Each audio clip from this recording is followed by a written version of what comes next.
E aí, tudo bem? Hoje a gente vai fazer um exercício bem diferente. Um exercício de imaginação teológica, literária, tudo junto. A gente vai pegar um dos personagens mais complexos e trágicos que existem, Saga de Gêmeos, e vamos submetê-lo a um julgamento. Mas não é um julgamento qualquer. O nosso Código Penal vai ser uma das obras mais importantes da literatura, O Inferno, de Dante Alighieri.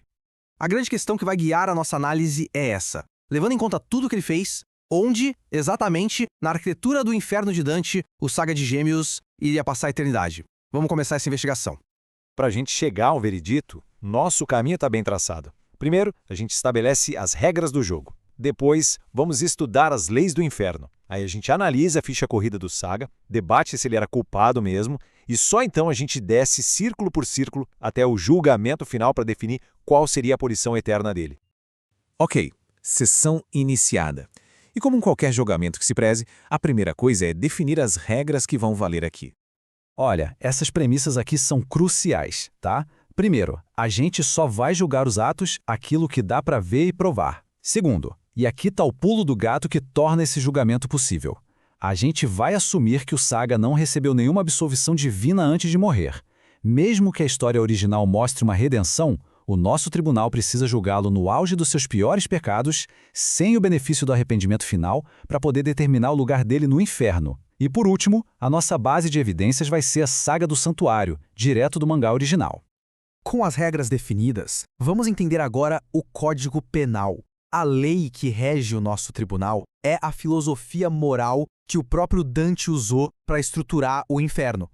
O Inferno de Dante não é uma bagunça, tem uma hierarquia de maldade muito clara. Os pecados menos graves são os de incontinência, que é quando a paixão simplesmente atropela a razão. Mais para baixo, a gente tem a violência, quando a vontade se vira para o dano físico. E lá no fundo do poço, o pior de tudo, a fraude e a traição. Esses são os pecados da malícia, que usam o intelecto, a inteligência, para o mal. E esse é o X da questão. Para o Dante, a razão é um dom divino. Usar esse dom para enganar, para destruir a confiança, é o mal em sua forma mais pura.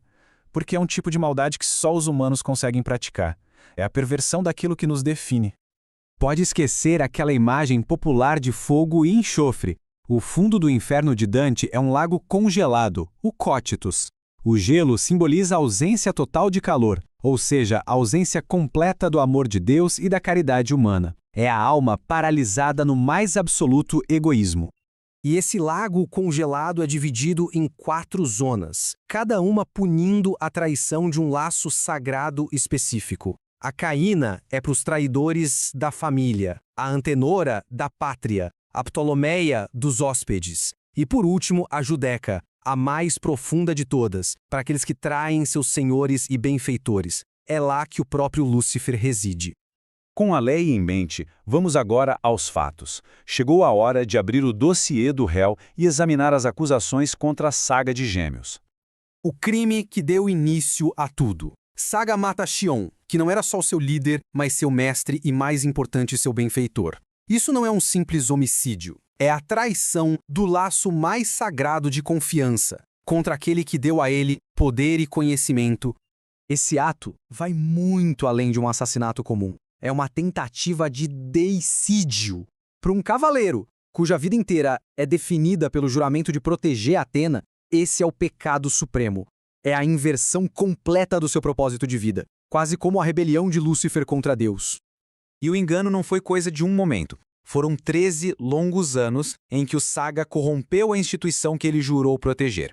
Ele manipulou heróis, plantou a discórdia e transformou um lugar sagrado num ninho de intrigas, traindo a confiança de todos os seus irmãos de armas.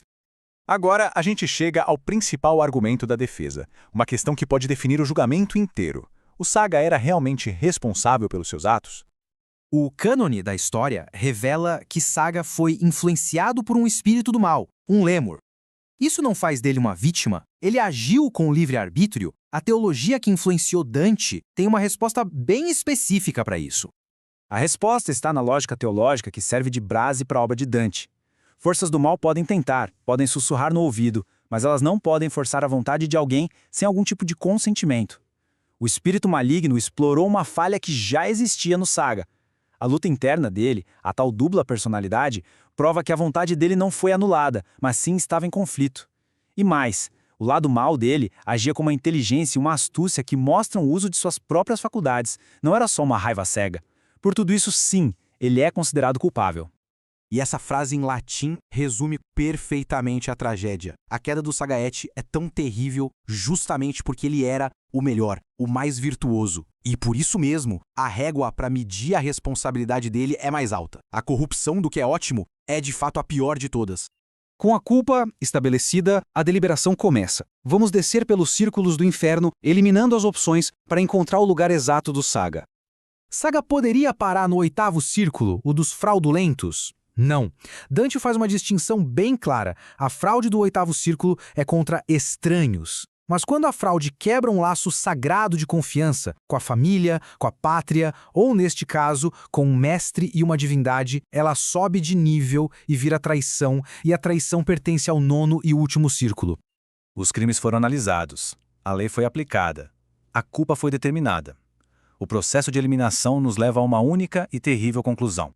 O veredito: Saga de Gêmeos pertence a Judeca, a 4ª e mais profunda zona do 9º círculo do inferno, a zona reservada para os traidores de seus senhores e benfeitores, ao lado de Judas, Brutus e Cássio. A traição dele a Xion e Atena o coloca no ponto mais baixo do abismo moral.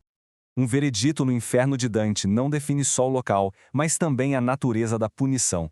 E ela sempre se encaixa perfeitamente no pecado.